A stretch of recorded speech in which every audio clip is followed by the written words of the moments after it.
What's up, guys? What's up? Welcome back to the Doghouse channel. This is Music Mondays. Who's excited? 2. I'm excited. Episode Definitely. 2. I'm your host, Emma, joined with my co-host and older brother, Rob. What's up? and we're super excited to be here. I am going to start off this Music Monday with a formal apology to all of our dedicated viewers and fans. We are sorry, guys. We are so sorry. We completely and utterly lied to you last week. We said that Music Mondays would be every other Monday, probably.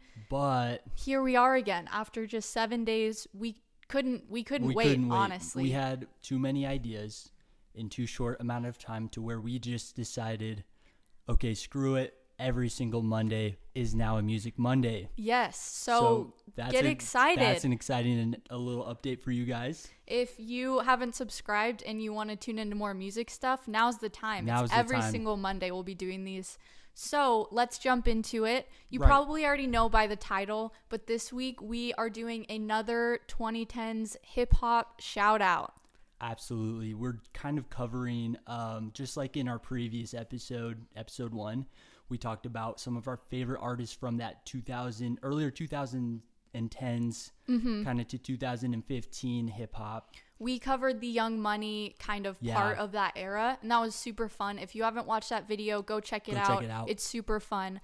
But this week, we decided to focus on some of our other favorite artists from the 2010 to 2015 hip hop era. So who are we covering from this era, Emma? So we are covering 3 of the greats. These are 3 artists Mount Rushmore. Mount Rushmore of hip hop, guys. For real. And we've actually already talked about one of these artists, but we have a few different albums to cover from him. So the artists are A$AP Rocky, Kendrick Lamar, and Kanye West.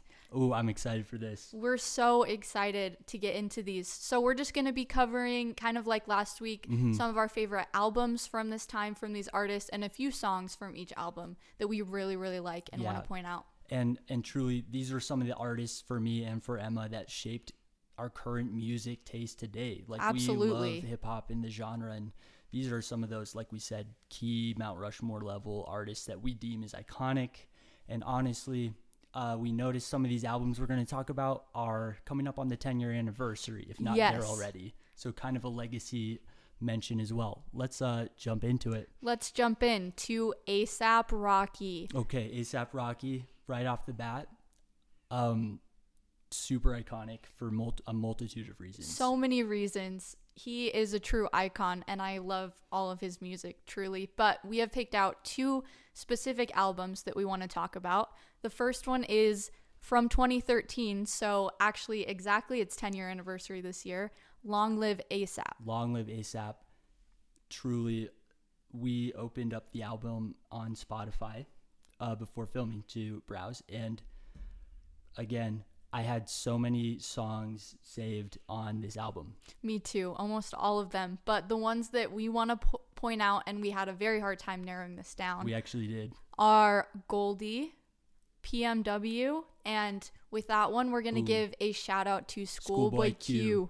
He is a honorable mention we want to do for this episode. Schoolboy Q is one of our both shared really favorite artists that did also come up during this era. PMW with Schoolboy Q. Oh man, that whole song is just crazy. It's really a banger. So is Goldie. Goldie. Okay, this one, Effin' Problems. Oh my goodness. My God, that one is a vibe. I remember that one came out my freshman year of high school. Wow. And that was one of my first introductions to A$AP Rocky. A perfect introduction to him. It's very representative Emma, of his style. You're gonna recognize this. Do you remember this thing called performance course? Yes. I do. Yeah. That's where you heard guys it. Probably don't know, but that is where I heard Effin' Problems for the first time in the weight room. Of course, that makes so much sense. It was so funny. That is perfect. And then last on this album, but certainly not least, we have Fashion Killa, a super fun, super really fun song, really guys. Just boppy kind of fun vibe song. I would really recommend you listen to that one if you haven't heard it yet. It's a really good. And then Oh, we actually had one more. We lied again. We cannot. We lied again. Sorry, guys. We can't leave this one off, though. We can't leave this one out. What is it? Wild for the Night. Wild for the Night featuring Skrillex. That one is a Truly. headbanger. It's one of our favorite collective gym songs. Yes. Early workouts were inspired a lot by Wild for the Night. It's a headbanger, like Emma said. Truly, love that album overall. Really, really love that album. And the next album that we want to talk about from ASAP is At Long Last ASAP, which came out in 2015. I believe. Oh, okay. This album was kind of like, at the time, sort of like a shift, I remember, in ASAP Rocky's style as an artist. Yeah, no, for sure. He had been doing, like, on that first album we talked about, Long Live ASAP, like really hard, intense, dark trap, like true, just trap, just real gangster stuff, you know what I'm saying? But with this one that came out in 2015, At Long Last ASAP, it was just kind of a switch up. It honestly was, now that I'm thinking about a little more the style. Experimental, a little more psychedelic, obviously. Oh. So what songs do we love off that one, Emma? Speaking of psychedelic, and probably my favorite song off of this album. Honestly, same. LSD. Love Sex Dreams. Ooh. And that one was like a version of ASAP Rocky I had never heard before, which is why it stood out so much. That song stands out to me every time I listen to it. It's incredible. That's truly a great one. What else do we got on that album? And then we got Lord Pretty Flacco Jody 2. Oh wow, what a long what a title. But it's a really fun song. That one it's goes hard. so hard, man. And it's like, it's got this really cool like switch up for the melody. It does. The main chorus. I love a song with a good switch up, and that one does it really well. If there's anything we love in a song, it's a really beautifully executed switch up or flip or anything of that nature. And the last song we're going to mention from this album is Electric Body. Another super unique, kind of fun. I don't even know how to describe that one. Go listen to it, guys. Yeah, you just have to listen to it, but it's so fun. All right, so we're going to go ahead and move on to our next artist, which was Kendrick Lamar. Now, this was, again, one of our absolute favorite shared artists of all time. Yes, if you have not seen our music episode on our podcast, we have to, where we talked about Kendrick Lamar, I would go and check that out. Definitely check that out. We cover some of his other albums in that video, but in this one, we're going to be covering 2 more albums from this 2010 to 2015 time that really stood out to us. And we just, right before we filmed, literally, we listened to both of these albums part of the way through, and what a treat is what I'm gonna say, for lack of a better phrase. It was such a vibe, the entire time those albums were on. And so let's get into that first album. The first album from 2015 to Pimp a Butterfly. So this was I believe his 3rd album at the time. And just a little quick anecdote from my experience, I was a sophomore in high school when this came out. And at the time, I was used to a different style of Kendrick, so I was a little taken back by this album. I think most people were, because he had come out with Good Kid, Mad City and Damn, which are amazing albums. We talked about those in the past video, but this album was a kind of a shift, and it was really, really cool. A really fun shift. So what songs did we like off this? So first off the bat, you probably know this one, King Kunta. King Kunta is such a vibe. Such a vibe. It's like hard, but it's fun, and it's just listen to it if you haven't. It's so good. Truly. Also off this album, we had All Right and The Blacker the Berry.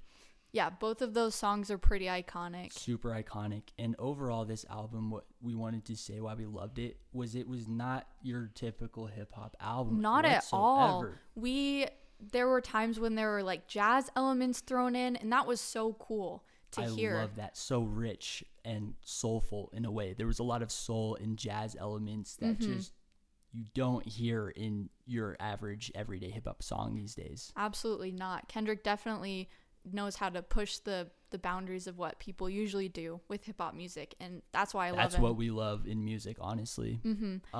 So what's that other album? The second album from 2011 was Section 80. Section 80. This was Kendrick Lamar's kind of first major commercial album release, from my knowledge. And some of the songs we want to talk about are Hole Up. Hole Up. What a fun song. So fun. And then ADHD and Ronald Reagan Era. And then last off that album, Blow My High. Yeah. All really, really Those good are songs. So good. The whole album's really good. We had to actually narrow that down. We did. Real quick, with Hole Up, I just want to say that song never fails to put me in a good mood. Oh, me neither. When I'm driving and it's like sunny and I got my windows down and I play that song, I can't help but just have a smile on my face. It's such a good vibe. I don't know how else to put it. Such a good vibe. And the main reason why we really enjoy this album was it's so like representative of Kendrick, and he like tells kind of stories 100%. about his life. It's just kind of him and his album, and we really respect that. And you can just really feel it on that album. Like he talks about ADHD and all his like younger childhood experiences. You can just really feel the authenticity that was his life, and he was just speaking about it. So we loved that album from Kendrick for that reason. Absolutely. And now, last but not least, certainly not least here, guys, we are going to jump into our last artist, Kanye West. Kanye West, Yeezus. Literally, this is one of our, again, shared favorite hip-hop artists of all time. Absolutely. Still listen to him all the time. And the first album we're going to jump into, the entire album is iconic. My Beautiful Dark Twisted Fantasy from 2010. That was such an iconic album. It's actually on Emma's album wall over here. It is.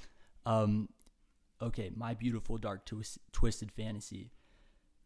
In my opinion, that's one of the more like,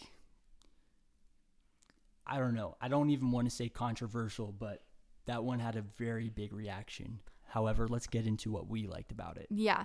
We liked how I just like how the whole album is completely pushing everything. It's crazy. The boundaries. That's what I was trying to say. Yeah, it was just it's another example of pushing the boundaries. And some of the songs that we really liked, and you'll recognize these are probably all of iconic, these. Dude.